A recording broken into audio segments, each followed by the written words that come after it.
Welcome to my YouTube channel. Let's make a craft apron with two Dollar Tree canvas bags and a placemat. First thing we're going to start with is two Dollar Tree canvas bags. Next, grab a sharp pair of scissors and let's get ready to reshape the bags. First, we're going to take off the handles on the first bag, all four of them. Okay, now that that's done, we're going to open up the seams of the bag, and I started doing it with a seam ripper, but it seemed like it took a really long time.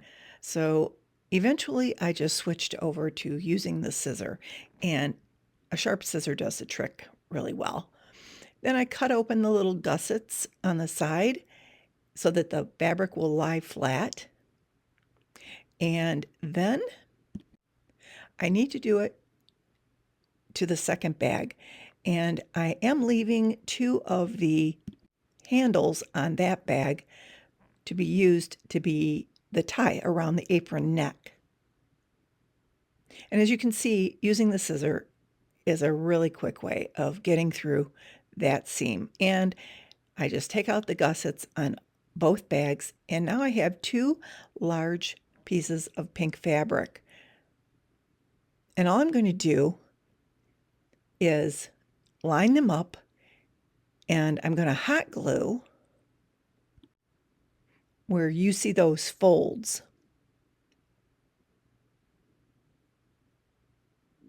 I'm just going to hot glue them and pressing them in really, really good. Make sure the adhesion is there. Going to lay the next piece of fabric over top, and this is canvas fabric. It's a really great fabric for making an apron.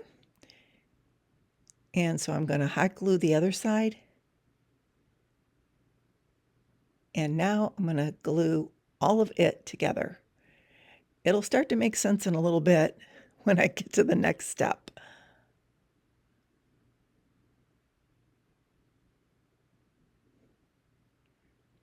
And as usual, I'm doing a lot of talking. Come on, Susie, get to work. Okay, pressing that glue in really, really well. And I've really never had much problem, even when I wash my pieces that I've hot glued together. Hot glue is your friend. I always say that.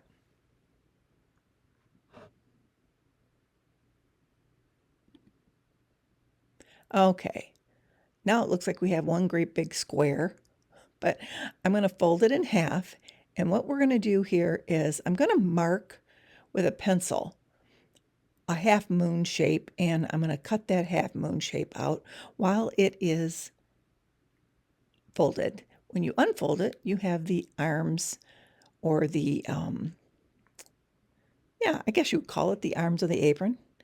And then I'm going to go ahead and cut off the raggedy part of the fabric and just fold it over and glue it on that side. And I'm going to do the same identical thing to the other side so that it creates kind of a hem, so you don't have all of the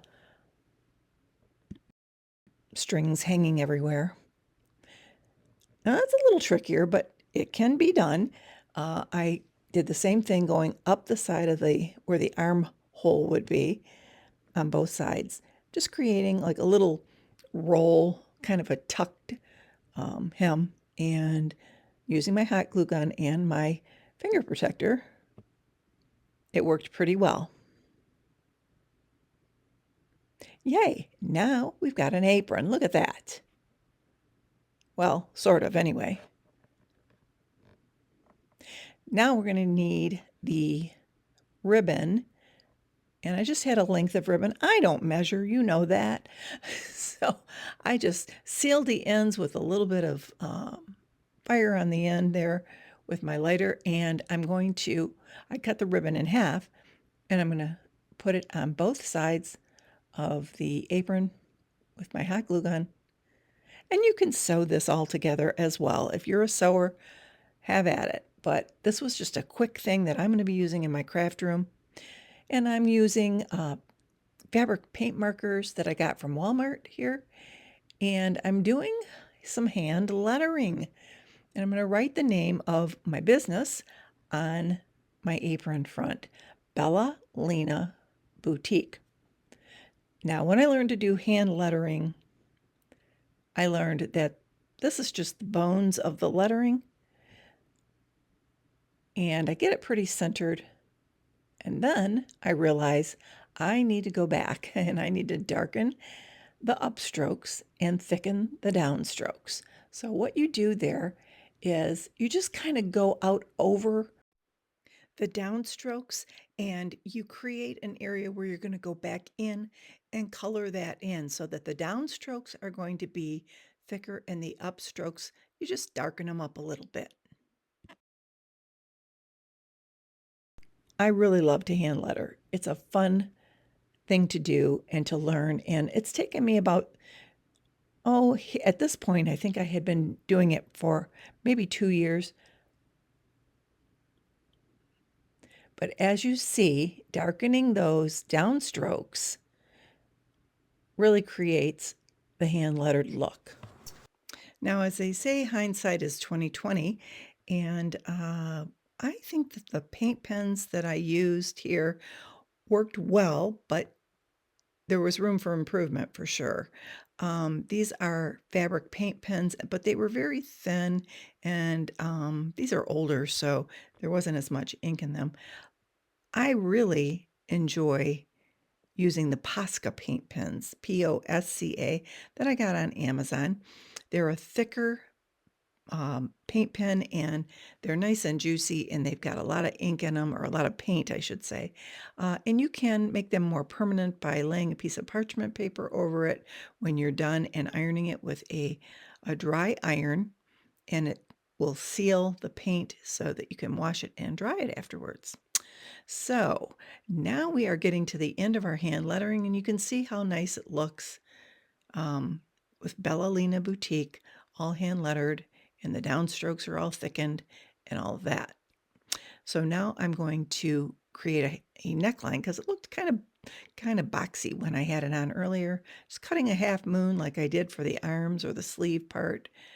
And what I'm going to do here to make sure that it's sealed and I don't have to put a hem in the neckline is just taking my lighter and going over the edge of the fabric. It just creates a little barrier, a little thickness there, and keeps it from fraying. So I don't have to worry about that too much. And so I'm just going to tie it on and see what it looks like here. And as you can see, it fits nicely. It's great for the purposes of keeping the paint off my clothing while I'm doing my crafting. And I love that. The only thing it was missing was a pocket. So Dollar Tree to the rescue again. I grabbed a Dollar Tree placemat here, and look at how wonderful it matches the fabric of those canvas bags. And so I'm going to hot glue it on 3 sides and create a big old pocket that I can put whatever I might need. I can't even imagine. I haven't used it as a pocket, but it does look awfully cute. And if I wanted to, I could probably put some hot glue down the center or sew it down the center so it would be 2 separate pockets. I guess you could put some tools like maybe a ruler or some pencils or even maybe a piece of paper. You could put paper in there. It's so big. But anyway, I think it just looks really cute. It gives it a little bit of dimension, and it covered up some of the spots where I attached the 2 pieces of canvas. So there you go, folks.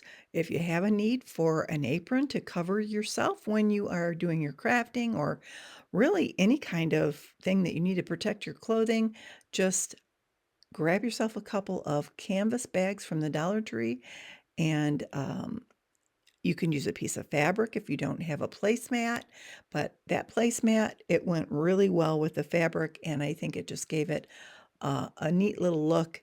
And I hope you enjoyed this video, and I hope that you'll give it a try. And if you liked it, give it a thumbs up. Make sure you're following me in all the places here: Facebook, TikTok, Instagram, Pinterest, and Etsy. Thanks for watching.